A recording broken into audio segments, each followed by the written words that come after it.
Hello, good morning. എല്ലാവർക്കും സുഖമല്ലേ? അപ്പം മഴയൊക്കെ ആയിട്ട് എന്താ പരിപാടി? അപ്പം നമ്മുടെ മഴക്കാലത്ത് കണ്ടില്ലേ, ഭയങ്കര നാശനഷ്ടങ്ങളാണ് കേട്ടോ ഉണ്ടായിക്കൊണ്ടിരിക്കുന്നത്. നമ്മുടെ വീടിൻ്റെ ഇവിടെ മാവൊക്കെ ഒടിഞ്ഞ് വീണിട്ടുണ്ടായിരുന്നു.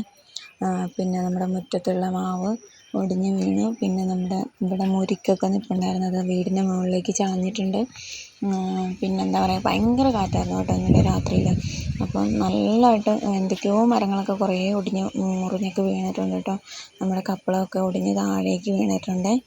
അപ്പം നമ്മുടെ മാവ് ഒടിഞ്ഞ് വീണപ്പോഴത്തേക്കിനും അതിലുണ്ടായിരുന്ന കുറേ മാങ്ങ എല്ലാം കുറേ താഴെ വീണു കേട്ടോ. പിന്നെ ഒരു ആശ്വാസം എന്ന് പറഞ്ഞാൽ മാങ്ങയെല്ലാം തന്നെ ചെനച്ച് തുടങ്ങിയിട്ടുണ്ടായിരുന്നു കേട്ടോ. അതുകൊണ്ട് നമുക്ക് പിന്നെ എടുത്തു വെച്ചാൽ നമുക്ക് പഴുപ്പിക്കാൻ പറ്റും. അധികം ചതവൊന്നും പറ്റിയിട്ടുണ്ടാവില്ല.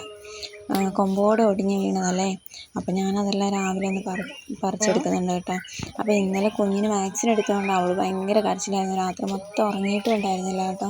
അപ്പോൾ തന്നെ എന്തൊക്കെയോ മറിഞ്ഞ് വീഴുന്നൊക്കെ സൗണ്ടൊക്കെ കേൾക്കുന്നുണ്ടായിരുന്നേ. അപ്പം നമുക്കറിയത്തില്ലായിരുന്നു മാവ് ഒടിഞ്ഞ് വീണതാണെന്നുള്ളത്. അപ്പോൾ രാവിലെ നോക്കുമ്പോഴാണ് നമ്മളിതൊക്കെ കാണുന്നത്. പിന്നെ ആണെങ്കിൽ അമ്മേൻ്റെ കയ്യിൽ കുഞ്ഞിനെ കൊടുത്തിട്ട് മുറ്റത്ത് വീണ മാങ്ങയൊക്കെ ഞാൻ പെറുക്കിയെടുക്കുന്നുണ്ടായിരുന്നു. പിന്നെ അതിൽ കുറേ താഴെ വീണിട്ടുണ്ട് കേട്ടോ. മാവിൻ്റെ ചോട്ടിൽ തന്നെ വീണിട്ടുണ്ട്. ഇത് അത്യാവശ്യം നല്ല വലിയ മാങ്ങയാവുന്നതായിരുന്നു കേട്ടോ. പക്ഷെ ഇപ്രാവശ്യം എന്താണെന്നറിയില്ല, അത്രയ്ക്ക് വലുതായിട്ടില്ലേ. എന്നാലും ചെനച്ച് തുടങ്ങിയിട്ടുണ്ടായിരുന്നു കേട്ടോ. കണ്ടില്ലേ, മാവ് കാറ്റ് കാരണം മൊത്തം താഴെ വീണ് പോയിട്ടുണ്ടായിരുന്നു കേട്ടോ. ഇനി ഇതൊക്കെ ഒന്ന് പെറുക്കിയെടുക്കണം. അപ്പം അതൊക്കെ അമ്മ പെറുക്കിക്കോളും കേട്ടോ. മുറ്റത്ത് വീണത് മാത്രം ഞാൻ പെറുക്കിയെടുത്തിട്ടുണ്ടേ.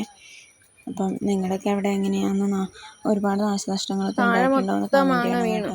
അപ്പോൾ നമ്മുടെ വീട്ടിൽ ഒരുപാട് മരങ്ങളൊക്കെയാണ് ഒടിഞ്ഞ് വീണിട്ടുണ്ടായിരുന്നത്.